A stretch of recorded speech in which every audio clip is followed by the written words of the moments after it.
200 people on my land, laughing like they paid property taxes here.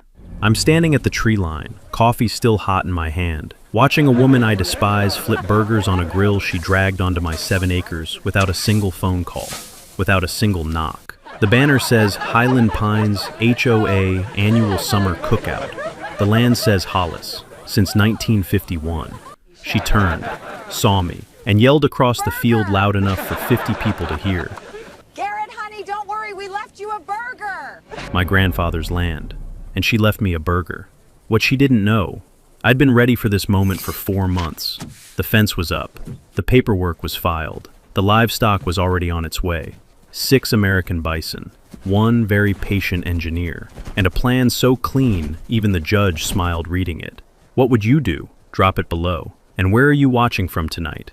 Let's light up this map. Let me back up about 18 months, because none of this makes sense without the backstory. My name is Garrett Hollis. I'm 53 years old, a retired civil engineer, and a third-generation Montanan. My grandfather, Eldon Hollis, homesteaded the original parcel in 1951, 312 acres of mixed grassland and timber just outside a small town called Ridgecrest. Population about 4,000, depending on who's counting, and how generous they're feeling about the trailer park on Route 9. I didn't grow up wealthy, we grew up with land. There's a difference that's hard to explain to people who didn't have it, but if you know, you know. You could smell it every morning.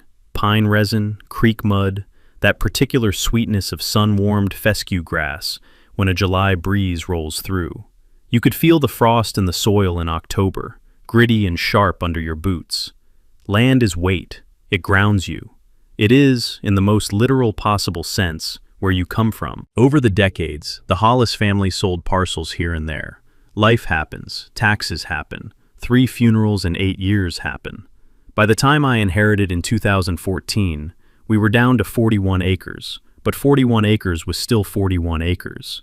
I kept 11 of those acres as a personal homestead with a 2-story craftsman house I'd spent a decade renovating.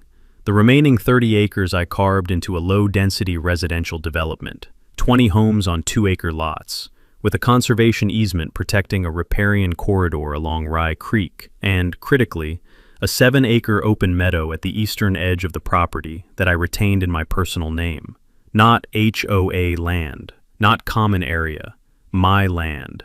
I want you to hear that again, because this is where the entire story hinges. That meadow was explicitly excluded from the HOA plat by name, parcel number, and meets and bounds description. I had my attorney, a meticulous woman named Delphine Oakes, make absolutely certain of it during closing. Delphine has 30 years of real estate law under her belt, and the kind of calm that comes from having seen every flavor of human stupidity imaginable. She flagged the meadow exclusion in red ink, got it recorded at the county courthouse, and told me, "Garrett, someday someone will try to claim this is common area. Keep this copy somewhere dry." I should have framed it on the wall. The HOA itself was fine for the first 4 years. Mostly it was a paperwork entity, a homeowners association for a small, quiet development, handling road maintenance and snow plowing through a contracted management company. Residents were decent people. Nobody was trying to build a skyscraper or paint their house neon yellow. Then, in the fall of 2 years ago, Constance Whitfield moved in. Constance was 58, recently retired from a mid-level administrative role at a regional insurance company. Not a glamorous career, but one that had apparently given her an unshakable belief that she was, at heart, a manager of other human beings. She drove a white Escalade with a "My dog is smarter than your honor" student bumper sticker, which tells you everything you need to know about the gap between her self-image and her sense of irony. Within 3 months of moving in, she had gotten herself elected HOA president. The previous president was delighted to hand off the role, and immediately set about improving the community. That meant a new sign at the entrance, fine. A rule about holiday lights being taken down by January 15th, mildly irritating. And an increasingly proprietary attitude toward that 7-acre meadow I owned. She started referring to it as our gathering space. In emails, in newsletters, in conversations at the mailbox with other residents. Small phrasing, but deliberate. I know because I was watching, and I know because Delphine was watching with me. Then came the first unfair act. Constance submitted a formal HOA resolution, without my vote, without my consent, and without any legal basis, designating my meadow as the Highland Pines Community Events Ground, complete with a mowing schedule maintained at HOA expense, paid for by my dues, by the way, and a reservation system for resident use. She circulated it at the November meeting, got 8 of the 19 votes she needed, and declared it passed on a procedural technicality I still don't fully understand. The crunch of gravel under my truck tires as I drove home that night felt different, heavier. I called Delphine the next morning. Delphine's response was measured, the way only someone who charges by the hour can afford to be calm. Send me the resolution text, the full HOA governing documents, and the recorded plat, she said. I'll call you Thursday. I spent the next 2 days compiling documents, title records, the original plat map, the deed with Delphine's red ink exclusion clause, and the HOA declaration of covenants, conditions, and restrictions, which is a 67-page document that reads like it was written by someone who hated both trees and human beings. Thursday came. Delphine called. The resolution is legally void, she said, no preamble. Your parcel is excluded from HOA jurisdiction by recorded instrument. She can't designate it as anything without your written consent, and even with consent, it would require a formal plat amendment. I'll draft a cease and desist letter today. The letter went out via certified mail on a Friday afternoon. It was 4 paragraphs long, professionally courteous, and contained the phrase, "You are hereby notified that any further action purporting to designate or use the above described parcel as HOA property or common area will constitute trespass under Montana Code annotated section 45-6-203. Constance received it the following Monday. By Tuesday evening, she had emailed every homeowner in the development, calling the letter aggressive, threatening, and designed to intimidate our community.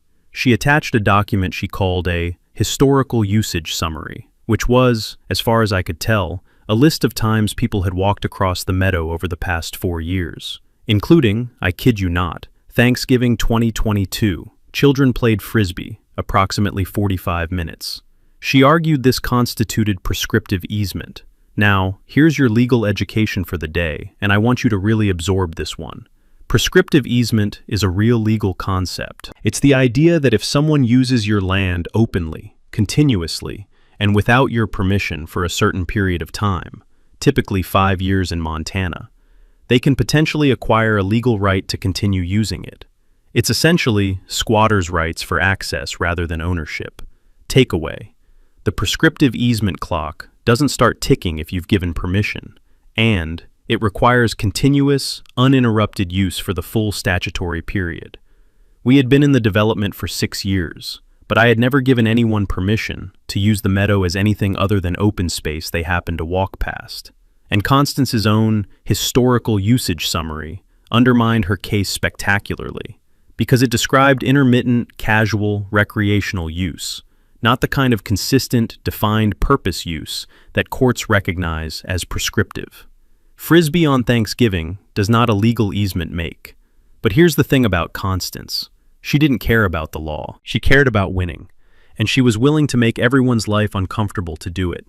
At the December HOA meeting, which I attended, sitting in the back row with a yellow legal pad, she unveiled what she called the Community Grounds Enhancement Plan. It included a proposal to install a permanent pavilion on my meadow, a fire pit for winter gatherings, and a gravel parking expansion running directly off the shared access road and onto my parcel. She had printed color renderings. She had a contractor quote. She had somehow already applied for a county building permit, with herself listed as property agent. I sat very still in the back row and wrote down every word. The diesel smell from the contractor's truck outside drifted through the cracked window. Somewhere in the room, a space heater was ticking and clicking, orange coils throwing shaky warmth across folding chairs. The whole scene had the low-budget production value of a high school student council meeting that had somehow acquired actual consequences. I raised my hand precisely once when Constance asked for questions. The parcel you're describing is not HOA property, I said. Installing any permanent structure on it without my written consent would constitute criminal trespass and likely civil conversion. You'd personally be exposed to liability, and so would anyone who votes to approve this tonight. The room got quiet. A few people shifted in their seats. One man, a retired firefighter named Boyd Underhill, 2 lots down from me, a guy I'd always liked, looked at Constance with an expression I recognized as the look people get when they realize the train they're on might not be going where they thought. Constance smiled. "Garrett, I think you're misunderstanding the community purpose here. We're trying to build something together." "Build it on your own land," I said, and sat down. The pavilion proposal was tabled. The permit application, which, by the way, I learned about through a public records request to the county planning office, another move worth noting, was rejected 2 weeks later when I submitted a letter of objection with my recorded deed attached. Round 1 to me, but Constance was just warming up. January in Ridgecrest is not kind. The temperature drops, the wind comes off the Rockies with something personal behind it, and everyone goes a little cabin fever stir-crazy. Constance apparently used this time productively. She hired a local surveying firm, without asking me, without any legal standing to do so, to conduct what she called a community boundaries assessment. The surveyor, to his credit, called me directly when she submitted the work order, because my name was on the adjacent parcels, and he wanted to make sure he wasn't stepping into something complicated. I told him he absolutely was. He politely declined Constance's contract and billed her for the consultation. She then tried a different angle. She contacted the county assessor's office and alleged that my meadow parcel was improperly classified and should be assessed as common area property, which would have dramatically lowered its assessed value and theoretically given the HOA a tax basis argument for shared jurisdiction. This was a creative move, I'll give her that. It was also completely meritless, and the assessor's office dismissed it after about 45 minutes of reviewing the recorded documents. But it cost me 3 hours on the phone and a $400 meeting with Delphine to respond formally. That's the thing about petty authority. It doesn't have to win in court. It just has to be expensive enough and exhausting enough that the target gives up. Constance understood this intuitively. She was running an attrition campaign. Meanwhile, she was running a parallel social media campaign in the neighborhood's Facebook group. The posts were masterclasses in the art of the passive-aggressive ambiguity. Sad to see some residents prioritizing personal gain over community values, wondering why certain landowners feel the need to exclude their neighbors from natural spaces. Heard from a few families that the meadow has been fenced off. Can anyone confirm? The meadow had not, in fact, been fenced off. I hadn't touched it. I had a decision to make. I could respond publicly, wade into the Facebook mud, and spend my evenings arguing with people who had made up their minds. Or I could stay quiet and let Constance continue painting the narrative. I chose a third option. I started keeping records. Every post, screenshotted and date-stamped. Every email, printed and filed. Every meeting, audio recorded on my phone under Montana's single-party consent law, which means I could legally record any conversation I was part of, including HOA meetings. I built a binder. It became, over the following months, a thick, tabbed, chronologically organized monument to one woman's bad behavior. Delphine called it the most thorough documentation I've seen from a non-lawyer since the early 2000s, and frankly from some lawyers too. Then came February, and Constance made her biggest mistake yet. She sent me a letter, certified mail, her own personal letterhead, informing me that the HOA board had voted, 7-4, the smallest possible majority, to invoke what she called the community benefit provision of the HOA covenants to require that I grant a formal access easement across my meadow for the benefit of all Highland Pines residents. She cited a clause in the Declaration of Covenants, Section 9, Paragraph 3, which read, "The association may, by majority vote of the board, negotiate with adjacent landowners for access or use agreements deemed beneficial to the community." I read that paragraph 3 times. Then I called Delphine. "She's misreading it," Delphine said, and I could hear the quiet satisfaction of someone who has been waiting for a specific card to be played. That clause authorizes the board to negotiate. It doesn't authorize them to require anything. And adjacent landowner. Garrett, you're not an adjacent landowner. You're a member of the HOA. She's using a clause designed to address outsiders and applying it to you. That's not just legally wrong, it's arguably bad faith. Takeaway. HOA covenants can only do what they explicitly say they can do. A power to negotiate is not a power to compel. Delphine sent a response letter the next morning that was, in her words, Firm. In my words, it was beautiful. 6 pages of methodical legal evisceration that ended with a formal notice that if the HOA pursued the easement demand further, I would be filing for a declaratory judgment and seeking attorney's fees under Montana's frivolous claims statute. The board backed down within a week. 3 of the 7 who'd voted for the measure sent me quiet, apologetic emails. Boyd Underhill knocked on my door on a Thursday evening with a 6-pack of Sweetgrass IPA and said simply, "I voted against it for what it's worth." "I know," I said. I read the minutes. We drank the beer on my porch. The creek was audible from there on still evenings, that low, steady murmur that sounds like the land is talking to itself. I told Boyd what I'd been thinking about for the past few weeks, the meadow, and what I actually planned to do with it. His eyebrows went up.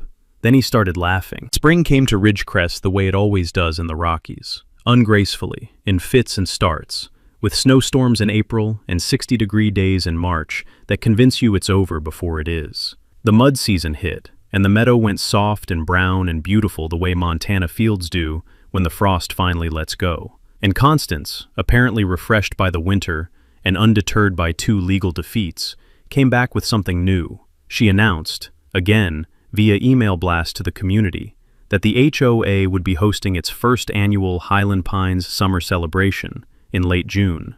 A big cookout, she said. Lawn games, a band, a raffle for charity.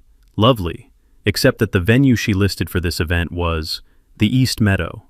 My East Meadow. She hadn't asked. She hadn't written to me. She hadn't so much as sent a text. She just announced it, included a sign-up sheet for volunteers, and put the date on the community calendar as though it had already been settled. I called Delphine. "She's counting on you to not want to be the bad guy," Delphine said. "She's betting that if she creates enough community momentum around the event, enough families signed up, enough kids expecting a party, you'll feel social pressure to allow it, rather than disappoint 200 people. "She's not wrong about the social pressure part," I admitted. "No," Delphine said, "but she's wrong about your options." We discussed those options. I could send another cease and desist immediately and shut down the planning before it started. Clean, legally sound, but socially brutal. I'd be the guy who canceled the neighborhood barbecue. Constance would have a field day with the optics. Or I could wait. Here's the thing I hadn't mentioned yet, the thing I'd been sitting on since that conversation with Boyd on my porch. I had applied, 4 months earlier, to participate in Montana's Conservation Grazing Incentive Program. It's a real state initiative, look it up, under which landowners who agree to manage their open grasslands using rotational livestock grazing receive annual incentive payments and a formal agricultural designation for their property. The designation matters because agricultural land is taxed at a lower rate, is partially exempt from certain HOA aesthetic covenants, and, most importantly, once you put livestock on agricultural land, the liability framework for uninvited guests changes dramatically. Takeaway: agricultural designation is a legal reclassification that can strip an HOA of jurisdiction over how you use your own land. My application had been approved 3 weeks earlier. I had the paperwork. I had the designation. All I needed was the livestock. Which brings me to the bison. I want to tell you that I always intended to get bison, that this was some long-held ranching dream coming to fruition. And honestly, that's not entirely false. My grandfather had talked about running buffalo on this land back in the 60s, before it became unfashionable and then fashionable again. But the specific timing was, I'll admit, partly strategic. I made contact with a bison conservation ranch 2 counties east, run by a man named Theodore Pruitt, whose family had been breeding American bison for 30 years as part of a regional restoration effort. Theo was gruff, deeply knowledgeable, and immediately suspicious of my motives until I explained the full situation. Then he was delighted. "I've been waiting for someone to use the conservation grazing program for exactly this kind of case," he said. We shook hands over the phone, which is something that makes sense if you've spent time around Montanans. The plan was this. I would receive a starter herd of 6 bison, 3 cows, a bull, and 2 yearlings, on a 30-day trial grazing agreement. They would be fenced within the meadow using temporary, high-tensile electric fencing that I would install myself over the course of 2 weekends. The fence would be legal, visible, properly posted with agricultural signage, and would run precisely along my property boundaries. The HOA's summer cookout was scheduled for June 28th. I began fencing the second weekend of June. I didn't announce it. I didn't email anyone. I just showed up at the meadow at 7 a.m. on a Saturday with a rented fence post driver, 400 pounds of high tensile wire, a bag of corner posts, and Boyd Underhill, who had taken 2 days off work to help me, and brought homemade elk jerky that tasted like smoke and wood smoke and late autumn. We worked in near silence most of the day, the thwack of the post driver ringing out across the field, meadowlarks scattering and returning, scattered in short arcs of yellow and brown. By Sunday evening, the fence was up. The agricultural posting signs went in Monday morning, bright yellow, hard to miss. I called Theo on Tuesday. "The pen is ready," I said. "Be there Friday," he said. But before the Bison arrived, I got a phone call that changed the whole picture, and honestly, elevated what had been a fairly elegant local dispute into something with much larger stakes. The call came from a woman named Philippa Strand, a paralegal at a property rights nonprofit in Helena called the Montana Landowners Coalition. She'd heard about my situation. Apparently Delphine had mentioned the case at a professional gathering, and she wanted to ask me a few questions. "Has Constance Whitfield made any comments to you, or in writing, about what you do with your land that could be interpreted as discriminatory?" Philippa asked. I paused. "What do you mean exactly?" "I mean, has she ever suggested that you, as the original landowner and the founder of this development, don't have the same rights as other residents? Has she used any language suggesting that your family's historical use of the land is somehow less valid than the HOA's collective claim?" I thought about the Facebook posts. Certain landowners prioritizing personal gain. Some residents not understanding community values. I thought about the comment she'd made at a neighborhood gathering in March, which I had not been invited to but Boyd had, and which Boyd had described in detail, where she'd said, "This land has been sitting unused for years. It should serve the people who actually live here now." "Yes," I said, "quite a bit of that." Philippa was quiet for a moment. "I'd like to look at your documentation, because what you're describing, an HOA officer systematically attempting to dispossess a long-term generational landowner of hereditary land through bureaucratic mechanisms and social pressure, that potentially triggers Montana's Property Rights Protection Act, and it possibly has implications for the HOA's 501c status if they're a nonprofit. I didn't know HOAs could hold nonprofit status. Many smaller ones incorporate as nonprofit mutual benefit corporations for tax purposes, meaning they have obligations that go beyond just the whims of the current board. Takeaway: HOA boards with nonprofit incorporation have fiduciary duties. They can be held personally liable if they misuse corporate resources to pursue legally baseless actions against members. But Philippa wasn't done. She'd done some digging. "Did you know that Constance Whitfield has done this before?" she said. I did not know that.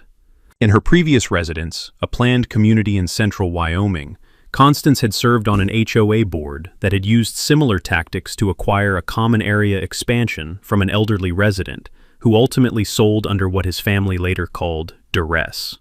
The sale had gone through, the case had never reached litigation, but the paper trail existed.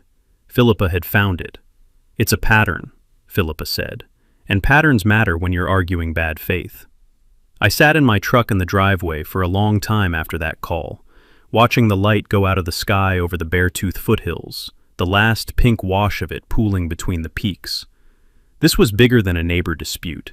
This was a woman who had done this before, who had perfected the methodology, who had climbed into a community and begun methodically dismantling the rights of whoever she decided was an obstacle. I wasn't going to let her win. And now, with Philippa's research, with Delphine's legal arsenal, with Boyd in my corner and Theo Pruitt's Bison 2 days away, I finally had everything I needed to make sure she didn't just lose this fight, but that she didn't do it again somewhere else. Time to build the trap. There's a particular satisfaction in the planning phase that I think only engineers and chess players fully appreciate. It's not the victory itself, it's the architecture of the victory. The way all the pieces connect, the way you can run the scenario forward in your head and see, move by move, exactly how it plays out. Here's how I built it. The first layer was the agricultural land reclassification, which I've already described, but I want to spell out the full legal implications, because this is the part that makes lawyers smile. Under Montana Code Annotated, Section 15-7-202, land classified as agricultural is taxed at a fraction of residential rates and is treated under a separate use regulation framework. Critically, once land holds agricultural classification, any HOA covenant that would restrict its agricultural use is presumptively unenforceable under the state's right to farm statutes. Constance's community gathering space designation, legally incompatible with an active agricultural parcel. The county tax assessor had already updated the classification record the previous week. I sent a copy of that updated record to Delphine, who printed it on her nicest letterhead and placed it in the ready-to-deploy file. The second layer was the bison themselves, and I want to take a minute to explain why bison are, from a practical standpoint, both magnificent and spectacularly ungovernable. American bison, are the largest land mammals in North America. An adult bull weighs up to 2,000 pounds. They are legally classified as livestock in Montana, but they behave with an independence that makes cattle look like golden retrievers. They do not respect unfamiliar humans. They are not aggressive by nature, but they are absolutely indifferent to your feelings about their presence. 6 bison in a properly fenced 7-acre meadow are not dangerous to anyone who stays outside the fence. They are, however, immediately and thoroughly incompatible with a catered barbecue. Theo Pruitt arrived Friday morning with a livestock trailer that smelled of hay and animal warmth, and something older than both, that deep musky bison scent that hits you in some pre-civilizational part of your brain and says, "Pay attention." He backed the trailer through the gate I'd cut in the temporary fence, dropped the ramp, and we waited. The bull, whom Theo called August, stepped out first, heavy, deliberate, scanning the meadow with small dark eyes. The cows followed. The yearlings tumbled out last, already curious, already drifting toward the creek margin. They were, objectively, spectacular. "They'll settle in about 48 hours, Theo said. "After that, they'll act like they've always been here." "That's exactly what I need," I said. The third layer was the documentation and witness assembly. Boyd had quietly recruited 4 neighbors who'd grown tired of Constance's management style, including a retired school teacher named Eugenia Marsh, who had been taking her own notes since November and had a memory like a courthouse filing system.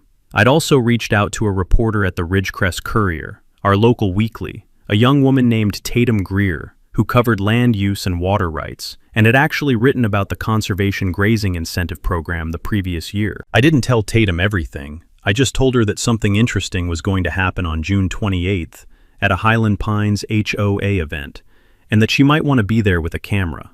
Tatum, who covered land disputes for a living, said, "Say less."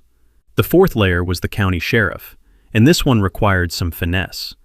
I didn't want to call law enforcement preemptively. That would tip my hand and give Constance the chance to cancel the event and regroup. Instead, I submitted a formal written notice to the Ridgecrest County Sheriff's Office via certified mail, informing them that my privately owned, agriculturally classified parcel was currently being used for active livestock grazing, that an unauthorized event had been publicly advertised on said parcel for June 28th, and that I was requesting a deputy be available for a potential trespass response. I included the deed, the agricultural classification record, and Delphine's file of prior correspondence. The deputy who received the notice called me the same afternoon. His name was Harlan Osgood. He was measured, practical, and, I could hear it in his voice, quietly amused. "We'll have someone out there," he said.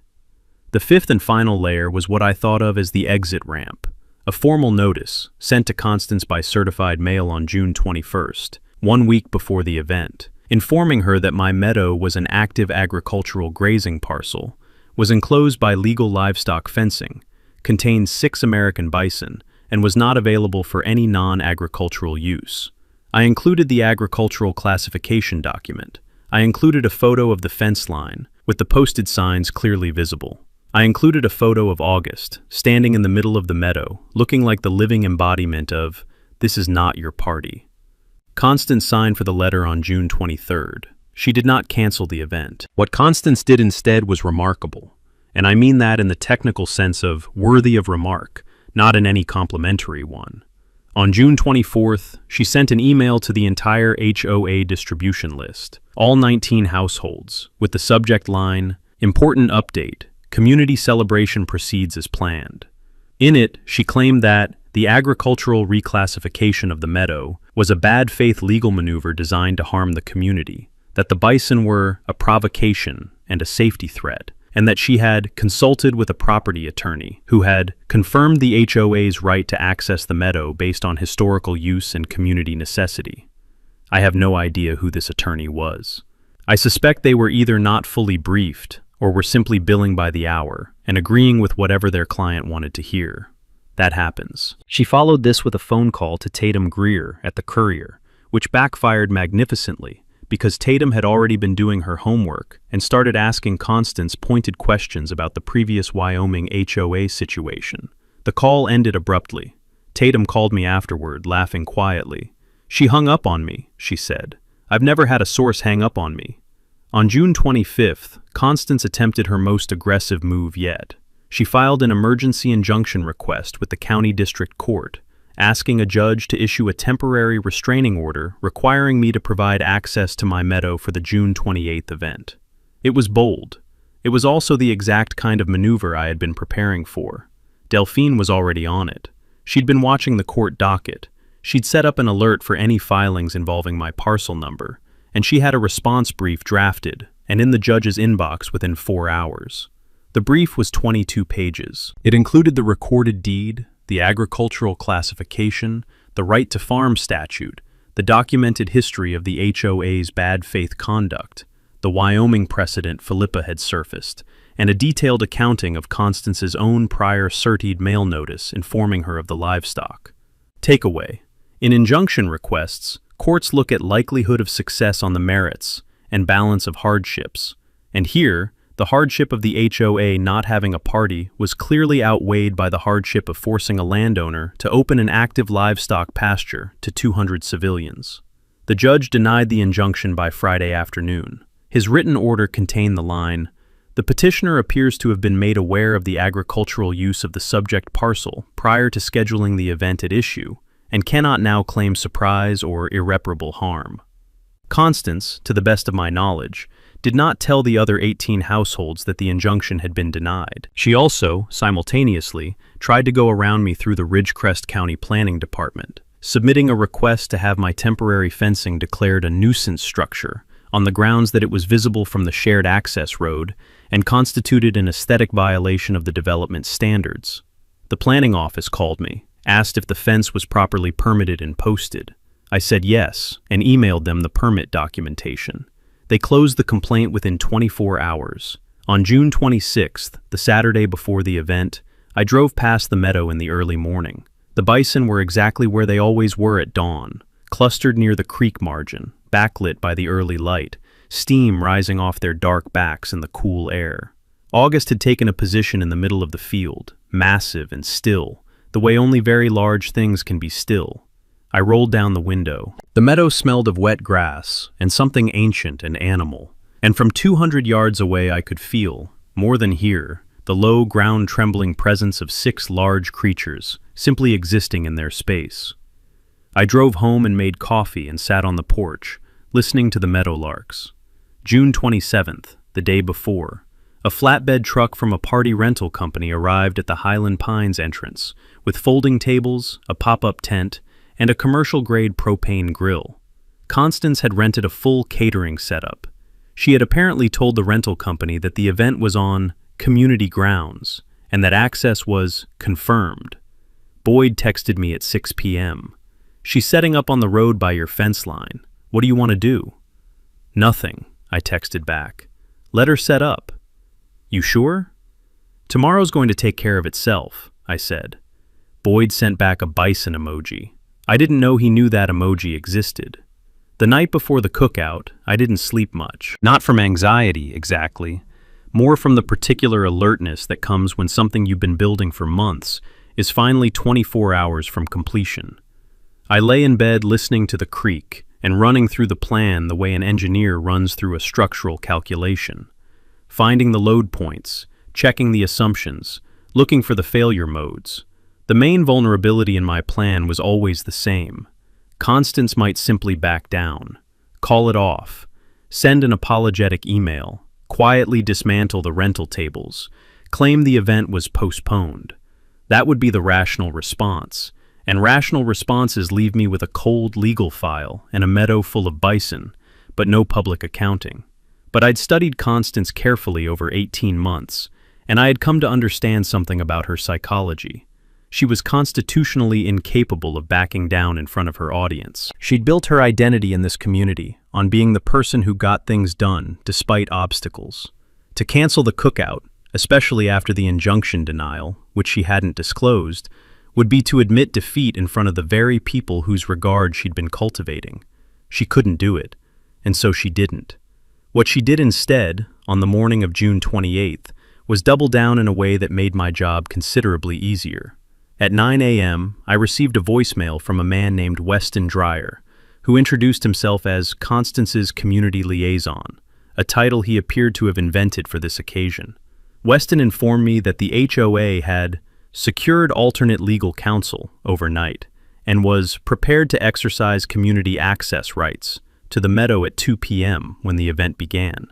He further stated that if I attempted to interfere with community access, I could expect legal consequences. I saved the voicemail. I forwarded it to Delphine and Philippa. Then I called Deputy Harlan Osgood and let him know to have someone at the property gate by 1:45. Then I called Theo Pruitt. "How are the herd?" I asked.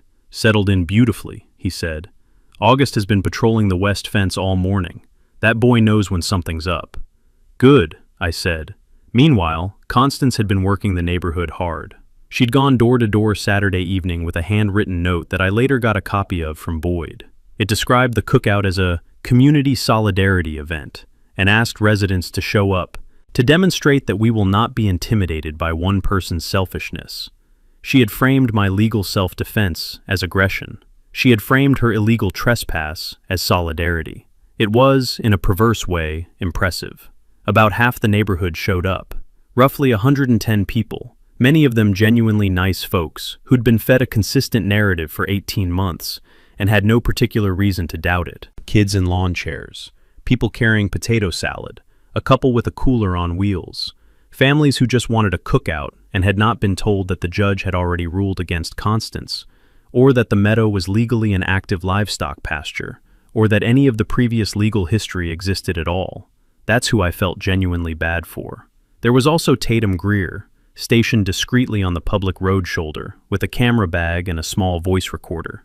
There was Eugenia Marsh, in a lawn chair she'd brought herself, positioned at an angle that gave her sight lines to both the gate and the rental tables. There was Boyd, standing with his arms folded near the parking area, giving me a small nod when I arrived at 1:40. There was Deputy Osgood, in his cruiser, parked on the gravel turnout just off the main road, visible but not intrusive. There was Delphine, who had driven 2 hours from Billings because she said, and I quote, "I am not missing this." And there was Constance, in a floral blouse and a visor, directing the setup of the catering table with the focused energy of a woman who is committed completely to a course of action and needs it to work. She saw me arrive. Our eyes met across about 60 yards of Montana summer air, hot and dry and smelling of propane and fresh-cut grass, and barbecue smoke already beginning to drift from the warming grill. She turned back to the catering table. I walked to the gate in the fence line, unlocked it with my own padlock key, opened it 12 inches, and looked into the meadow. August was grazing about 100 yards away, slow and enormous and utterly at home. I closed the gate, locked it, pocketed the key, and walked over to where Boyd and Delphine were standing. 2 o'clock, I said. 2 o'clock, Delphine agreed. At 1:58 p.m., Constance walked to the fence gate. She had a set of bolt cutters. Let me let that land for a second. A set of bolt cutters. She had planned, in front of approximately 100 residents, a county deputy, a newspaper reporter, and the landowner himself, to physically cut the lock on private agricultural fencing and walk 200 people into an active bison pasture. I saw Tatum's camera come up. I saw Deputy Osgood open his car door and step out. I started walking toward the gate at a normal pace, no urgency, the way you walk when you already know what's happening, and you want the situation to feel calm. "Constance," I said, loudly enough for the people nearby to hear. "That lock is my private property. The fence is my private property. This is my land. What you're holding is cause for criminal charges." She had the bolt cutters around the shackle. She hadn't cut yet. She was looking at me with the expression of someone who has rehearsed this moment in their head 100 times and is absolutely committed to seeing it through. "This is community land," she said. "The community has a right to access it." "No," said Deputy Osgood, who had walked up behind me with the particular unhurried authority of someone who has spent 20 years dealing with situations exactly like this. "It's not. Mr. Hollis, do you want to press charges if she cuts that lock?" "I do," I said. Constance looked at Osgood, then at me, then at the bolt cutters. The crowd behind her had gone very quiet. You could hear the propane grill hissing. You could hear, faintly, from inside the meadow, the sound of heavy hooves on dry grass as August moved along the fence line, drawn by the noise and the crowd smell, curious, neutral, and weighing, at an absolute minimum, 1,800 pounds. Constance put the bolt cutters down, and then Delphine stepped forward. She had a manila folder. She handed it to Constance with the calm precision of someone serving legal documents in a movie, except this was real, and it was a Tuesday. "Constance Whitfield," Delphine said, "you are being served with notice of a civil lawsuit seeking 1. Declaratory judgment confirming Mr. Hollis's exclusive fee-simple ownership of the subject parcel. 2. Injunctive relief permanently prohibiting the HOA from asserting any interest in said parcel. 3. Damages for the documented pattern of harassment and bad faith legal actions over the past 18 months. And 4. A request for attorney's fees and costs under the Montana Property Rights Protection Act." She said all of that in one breath. I've heard her practice it, and it never gets less impressive. The crowd was very still. Tatum Greer was moving through it quietly, taking photos, recording ambient audio. Eugenia Marsh stood up from her lawn chair. "I'd like to say something," Eugenia said, in the carrying voice of someone who had taught 6th grade for 31 years and could make a room of 40 11-year-olds freeze solid. The crowd turned to her. "I have been keeping notes since November of last year. I have documented 11 separate instances of Constance misrepresenting the legal status of Mr. Hollis's land to residents of this community. I have documented 3 instances of her circulating information she knew to be false on the HOA Facebook group. And I want every person standing here to understand that we have been used, our community, our goodwill, our desire to belong to something, to try to take a man's land from him." The silence that followed was the kind that has weight. Boyd stepped forward. 2 other residents stepped forward. One woman, a quiet, private person named Laura Finch, who had lived 2 doors down from Constance and had been one of her most visible supporters, looked at Constance with an expression I can only describe as the specific grief of being genuinely deceived by someone you trusted, and quietly walked to stand on our side of the group. Constance said nothing. She was holding the manila folder. The bolt cutters were on the ground. Inside the meadow, August had come all the way to the fence line and was standing 10 feet from the gate, enormous and still, watching the proceedings with those small, ancient, perfectly indifferent eyes. A yearling crowded up beside him, curious. Someone in the crowd laughed, not cruelly, just the sudden, involuntary release of tension, and someone else joined them, and then there was a ripple of it through the whole group, the kind of laughter that happens when the absurdity of a situation suddenly becomes undeniable. Constance Whitfield picked up the bolt cutters and walked to her Escalade. She drove away without speaking. The catering grill was still warm. The potato salad was still cold. Boyd looked at me. "We've still got the food," he said. "We've still got the food," I confirmed. "We asked the rental company if we could keep the tables for the afternoon. They said yes. We asked Theo Pruitt if he wanted to come by and talk to the kids about Bison. He did. We moved the whole cookout to my side yard, which has a better view of the mountains anyway. It was, by some margin, the best neighborhood party I've ever been to." The civil lawsuit settled 4 months later, before it ever reached a courtroom.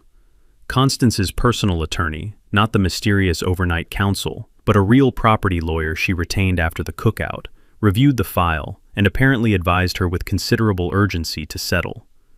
The terms: a recorded covenant amendment permanently and explicitly excluding my meadow from all HOA jurisdiction, in perpetuity, filed at the county courthouse, in language so specific that even a future HOA board led by someone worse than Constance couldn't reinterpret it. A payment covering my legal fees, not a dramatic sum, but enough to cover what Delphine had billed over 18 months of steady work. A formal written retraction, distributed to all HOA members, acknowledging that Constance had misrepresented the legal status of my property on multiple occasions. She also resigned from the HOA board. The letter she sent to residents was terse and did not include an apology, but her absence was its own statement. Philippa Strand's nonprofit shared the documented pattern, the Wyoming precedent, the Montana case, with an HOA oversight advocacy organization that works with state legislators on HOA reform. It became part of a testimony package submitted to a Montana House committee considering updates to the state's HOA transparency statutes. I don't know if it will result in legislation. I know it's part of the record. Boyd was elected the new HOA president. He runs it exactly the way it should be run, like a maintenance coordination entity for a small residential development, not a personal fiefdom. The Bison stayed. I extended the grazing agreement with Theo Pruitt into a full partnership. We run a small rotating herd on the meadow year-round now, between 4 and 8 animals depending on the season, as part of the regional conservation restoration effort. August is still there. He's got a following among the neighborhood kids, which I think he tolerates the way very large, dignified creatures tolerate the attentions of small, enthusiastic ones. The meadow is also, as of this past spring, the site of the Eldon Hollis Land Stewardship Scholarship, named for my grandfather. It's a modest annual award given to a Ridgecrest High School student pursuing a degree in agriculture, conservation, or land management. The funding comes from a combination of the conservation grazing incentive payments, a small community donation campaign that Eugenia Marsh organized, and a contribution from the Montana Landowners Coalition. First recipient was a 17-year-old kid from the east side of town who wants to study range science at Montana State. He came out to the meadow in April and spent an hour watching the bison while Theo explained the ecology of the grassland. He didn't say much, he just watched. And I understood that because I was doing the same thing at his age, in this same field, standing next to my grandfather. Land is weight. It grounds you. It is where you come from, and if you're lucky and stubborn and reasonably well advised by a good attorney, it's where you stay.